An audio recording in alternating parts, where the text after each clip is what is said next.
Assalamualaikum warahmatullahi wabarakatuh. Selamat pagi anak-anak. Bagaimana kabar kalian hari ini? Bapak harap kalian juga sehat-sehat saja ya di rumah.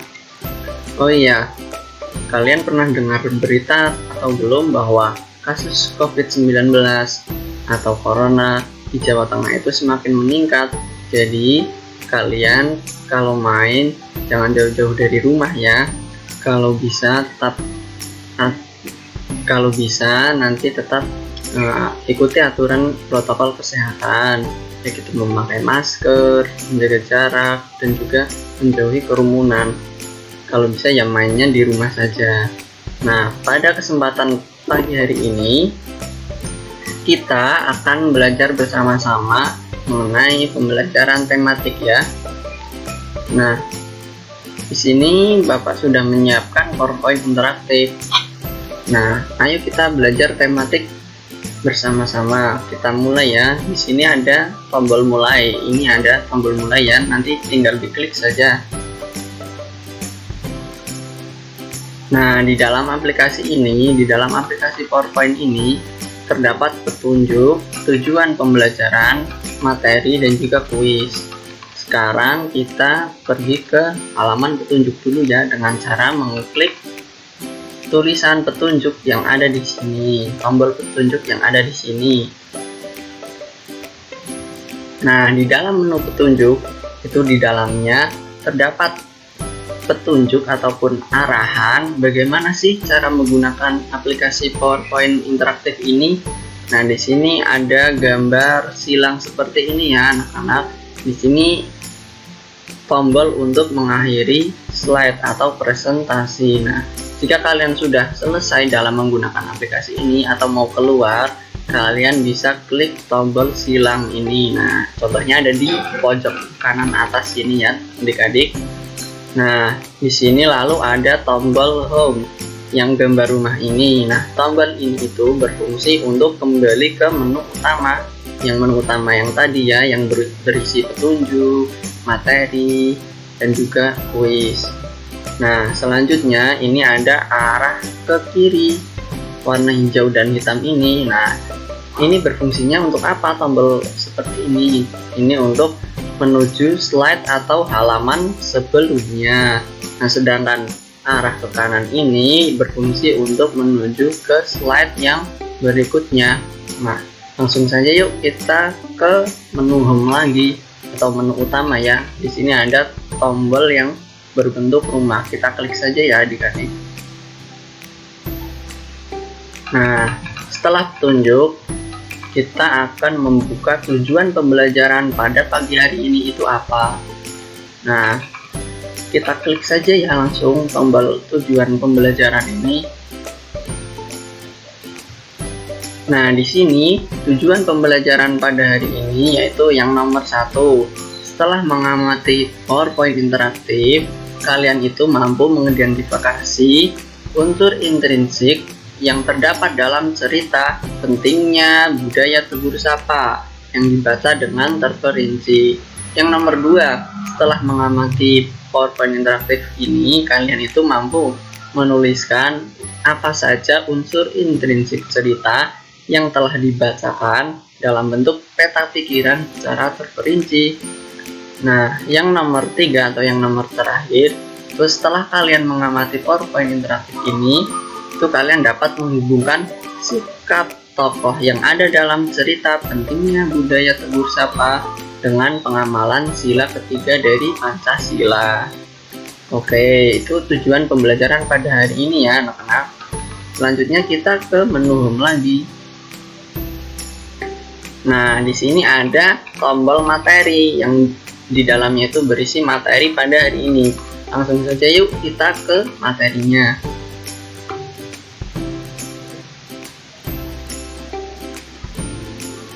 Nah, ini dia materi pada hari ini, yaitu tema 4, subtema 3, pembelajaran 4 yang bertemakan tentang pekerjaan orang tuaku. Nah, sebelum memasuki pembelajaran, Bapak ingin bertanya, kalian masih ingat tidak sih pembelajaran pada sebelumnya itu apa? Pada pembelajaran sebelumnya itu apa saja yang kita bahas? Nah, kalian masih ingat atau tidak ya? Apa? Iya, betul sekali. Pembelajaran sebelumnya itu kita membahas unsur intrinsik cerita. Yang kedua, kita membahas Pancasila. Ada berapa Pancasila itu adik-adik? Ada yang masih ingat? Ya, betul sekali. Ada 5. Yang nomor 1, ayo. Masih ingat atau tidak? Yang nomor 1. Gambarnya itu apa? Gambar Pancasila nomor 1. Iya, betul sekali. Ini dia gambar Pancasila nomor 1 itu berbentuk bintang. Yang artinya yaitu ketuhanan yang Maha Esa. Yang nomor 2, apakah masih ingat gambarnya itu apa? Iya, betul sekali. Yang nomor 2 itu bergambarkan rantai. Apa artinya gambar dari rantai ini? Dari sila kedua Pancasila, kemanusiaan yang adil dan beradab. Iya, betul sekali. Yang selanjutnya, sila ketiga dilambangkan dengan pohon beringin. Apa arti dari sila ketiga ini adik-adik? Adakah yang masih ingat? Iya, betul sekali. Persatuan Indonesia. Yang selanjutnya, sila keempat Pancasila dilambangkan dengan kepala banteng. Adakah yang masih ingat dengan apa arti dari kepala banteng ini? Iya, betul sekali. Kerakyatan yang dipimpin oleh hikmah kebijaksanaan dalam permusyawaratan perwakilan. Sila yang kelima atau sila yang terakhir dilambangkan dengan padi dan kapas. Nah, padi dan kapas ini artinya apa sih? Ya, artinya adalah keadilan sosial bagi seluruh rakyat Indonesia. Nah, itu dia pembelajaran pada sebelumnya. Apakah kalian masih ingat? Saya harap, Pak Guru harap kalian juga masih mengingatnya ya adik-adik. Nah, sebelum kita memulai pembelajarannya, di sini itu ada Dito ini, tokoh Dito. Nah, ini dia Ditonya. Nah, tahukah kamu pekerjaan kepala desa? Nah, hal-hal baik apa saja yang bisa kita contoh dari mereka? Nah, kira-kira pekerjaan kepala desa itu seperti apa ya adik-adik? Nah, lalu hal-hal baik apa yang kita bisa pelajari dari mereka? Mungkin ada dari kalian, orang tua kalian yang bekerja sebagai kepala desa. Apakah ada? Kalau ada nanti bisa juga ditanyakan ya, kira-kira bagaimana sih pekerjaan kepala desa itu. Oke, sebelum kita memulainya, kita harus klik terlebih dahulu tombol arah kanan ini ya adik-adik, yang tadi di dalam slide petunjuk atau halaman petunjuk itu diartikan sebagai yang berfungsi sebagai menuju ke slide yang berikutnya atau halaman berikutnya. Kita klik ini ya adik-adik. Nah, di sini ada Dito nih sudah memakai seragam. Halo teman-teman, hari ini Dito akan bercerita yang berjudul Pentingnya Budaya Tegur Sapa. Simak dengan baik cerita berikut ya teman-teman. Di sini ternyata Dito akan bercerita ya teman-teman. Bercerita tentang judulnya itu apa? Pentingnya Budaya Tegur Sapa. Sepertinya asik ini ceritanya. Kita simak baik-baik ya. Kita klik slide yang berikutnya. Ini tanda panah kanannya. Nah, ini sudah dimulai ceritanya. Senangnya tinggal di desa Serehwangi. Kedekatan hubungan antar warga membuat mereka saling menjaga. Tidak semua warga desa Serehwangi merupakan penduduk asli. Wah, ternyata dari sekian banyak penduduk desa Serehwangi itu tidak semua dari mereka merupakan penduduk asli. Walaupun begitu, kedekatan antara warga itu tetap terjaga walaupun mereka itu kebanyakan bukan penduduk asli. Hebat sekali ya teman-teman. Kita lanjut ke slide yang berikutnya.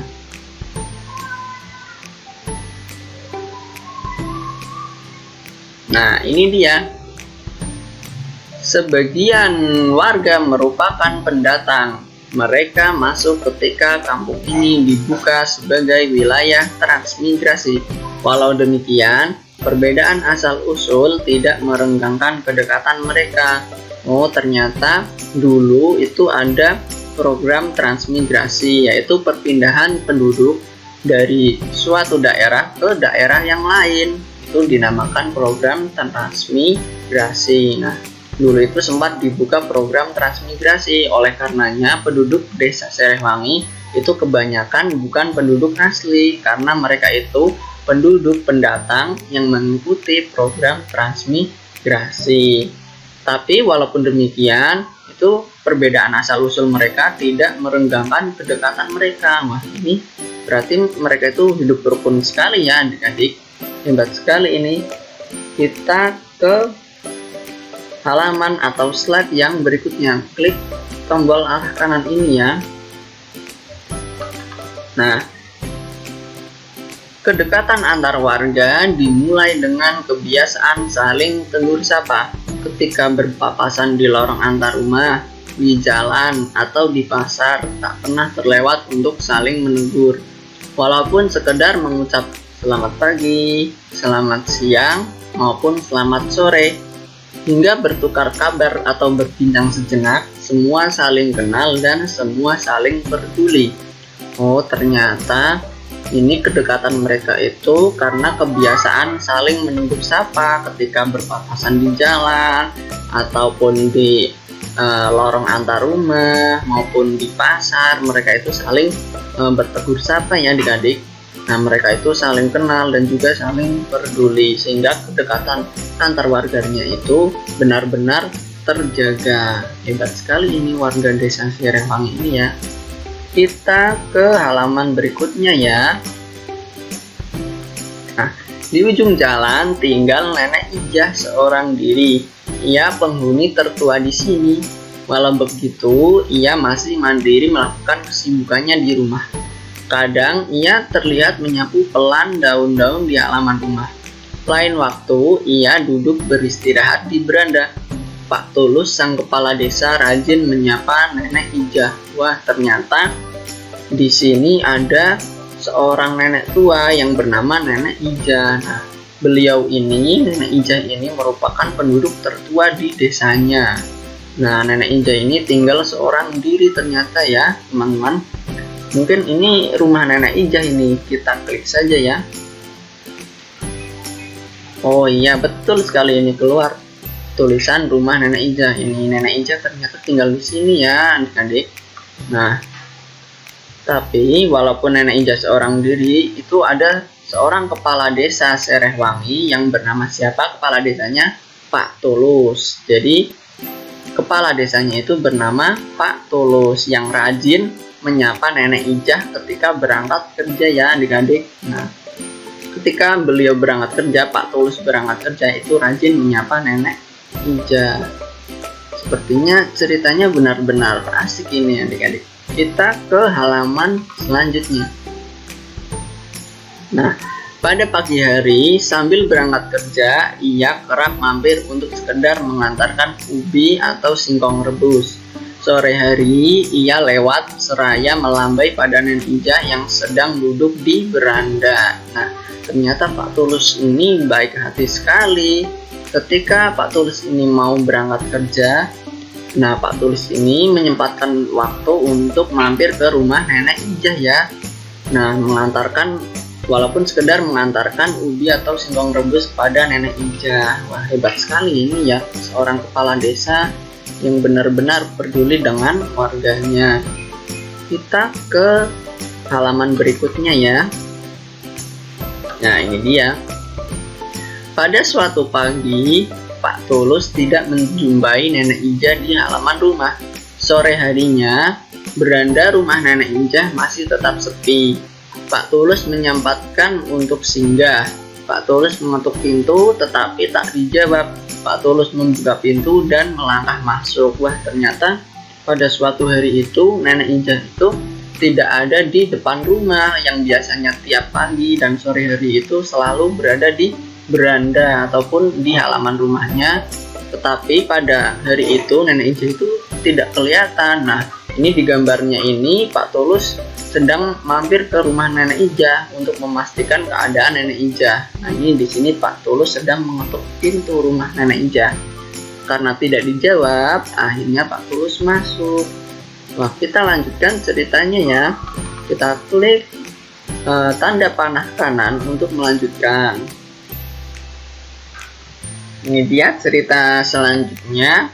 Betapa terkejutnya beliau menjumpai Nenek Injah terkulai lemas di depan ruang tengahnya. Diraba dahinya terasa agak hangat. Rupanya Nenek Injah sedang sakit. Pak Tulus menyesal tidak menyempatkan mampir tadi pagi. Namun belum terlambat. Oh, ternyata Nenek Injah itu tidak kelihatan di depan rumah karena beliau ini sedang sakit. Ini dia gambarnya nih. Nenek Injah sedang terkulai lemas, sedang sakit. Ketika diraba dahinya oleh Pak Tulus, ternyata badannya itu terasa panas. Nah, Pak Tulus itu menyesal karena tadi pagi saat berangkat kerja itu tidak mampir terlebih dahulu untuk memastikan keadaan Nenek Injah. Namun belum terlambat ini, kata di ceritanya itu belum terlambat. Kita ke slide atau halaman yang selanjutnya ya. Ceritanya belum selesai dan masih seru sekali ini. Ini dia. Pak Tulus mengajak beberapa warga membawa Nenek Injah ke dokter terdekat. Pak Tulus mengatur jadwal warga yang akan bergantian menjaga Nenek Injah sampai pulih. Tidak ada warga yang menolak, semua sukarela membantu. Mereka tahu kelak suatu hari mereka dalam kesulitan pasti akan dibantu. Wah, ternyata setelah memastikan keadaan Nenek Injah, kemudian membawa Nenek Injah ke klinik atau ke dokter terdekat, ini Pak Tulus langsung mengumpulkan warganya. Ini gambarnya nih, Pak Tulus sedang bermusyawarah dengan warganya untuk membicarakan jadwal untuk menjaga Nenek Injah. Nah, warganya itu juga sangat antusias ini ya dengan mereka itu mau untuk membantu Nenek Injah dan merawatnya secara bergantian hingga Nenek Injah sembuh. Selesai. Wah, ternyata ceritanya sudah selesai ini.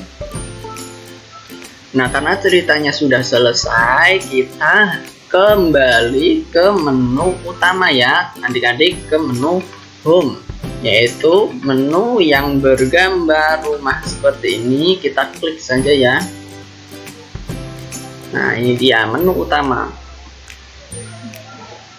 Nah, tadi kan sudah materi. Nah, ini sekarang ada tombol terakhir, yaitu tombol kuis yang harus kalian kerjakan. Kita klik saja ya langsung tombol kuisnya. Nah, ini dia. Ayo teman-teman, bantu Dito menyelesaikan kuis. Wah, ini dia ada kuisnya ini. Bantu Dito untuk menyelesaikan kuis secara bersama-sama ya. Ini ada tulisan klik gambar ini untuk menuju kuis. Ayo kita klik bareng-bareng ya adik-adik. Wah, ternyata benar. Ini ada lengkapi peta pikiran berikut. Oh, ternyata kalian itu disuruh untuk melengkapi peta pikiran ini. Di sini kan ada judul, ada tokoh, ada sifat tokoh, ada tempat, ada awal cerita, akhir cerita, pesan moral, dan waktu. Nah, ini semuanya itu masuk dalam unsur intrinsik cerita seperti yang pada pembelajaran sebelumnya sudah disampaikan ya. Nah, nanti kalian itu disuruh mencari judul cerita yang tadi dibacakan itu apa, tokohnya itu siapa saja, sifat tokohnya itu bagaimana, tempat atau latar tempatnya itu di mana, awal ceritanya itu seperti apa, akhir ceritanya seperti apa, pesan moralnya itu apa saja yang bisa didapat, dan juga latar waktunya itu di mana saja. Nah, Nanti kalian mengerjakannya itu di buku tulis ya adik-adik. Jangan lupa diberi nama. Nah, sebenarnya sih masih bisa dikerjakan di sini. Ini ada cara mengerjakannya, yaitu klik untuk melihat jawaban. Namun, Bapak ingin kalian juga menulis atau membiasakan diri untuk menulisnya di buku. Jadi nanti kalian menuliskan jawabannya di buku tulis ya. Jangan lupa diberi nama. Nanti setelah semuanya sudah selesai dikerjakan, kalian foto kemudian kirim ke WhatsApp grup ya, atau bisa langsung kirim ke nomor pribadi Bapak. Nah, nanti di sini Bapak contohkan satu saja ya, yang tokoh. Klik untuk melihat jawaban. Jadi tokoh dalam cerita ini yaitu Nenek Ija dan juga Pak Tulus. Oke, ini kalian disuruh melengkapi peta pikiran ini semuanya ya, tetapi harus ditulis di buku tulis ya, jangan lupa. Kita ke halaman selanjutnya. Wah, di sini ada soal lagi nih. Tulislah hal-hal baik yang bisa dicontoh dari Pak Tulus. Nah, ini juga sama, kalian menuliskan jawabannya itu di buku tulis.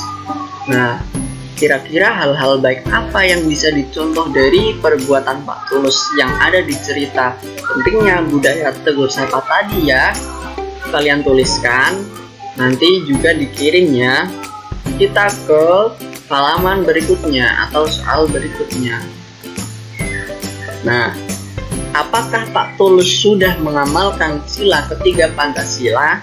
Jelaskan. Nah, kalian di sini disuruh untuk menjelaskan apakah Pak Tulus itu sudah mengamalkan sila ketiga Pancasila atau belum kira-kira. Masih ingat atau tidak tadi sila ketiga Pancasila bunyinya itu apa? Iya betul, bunyinya itu Persatuan Indonesia. Nah, apakah sudah bisa mengamalkan sila ketiga Pancasila tersebut? Pak Tulusnya itu bisa dijelaskan ya, ditulis di buku tulis juga. Kita ke halaman berikutnya atau soal berikutnya. Nah, ini soal terakhir ya. Tulislah hal-hal baik yang bisa dicontoh dari warga desa Serehwangi. Nah, soal yang terakhir ini kalian itu harus menulis hal-hal baik yang bisa kalian contoh dari desa Serehwangi atau dari warga desa Serehwangi yang tadi di cerita Pentingnya Budaya Tegur Sapa ya. Nanti kalian juga tuliskan di buku tulis. Oke, sekian pembelajaran pada pagi hari ini. Semoga kalian sehat selalu di rumah, tetap semangat belajarnya ya. Dan jangan lupa soalnya untuk dikerjakan. Wassalamualaikum warahmatullahi wabarakatuh.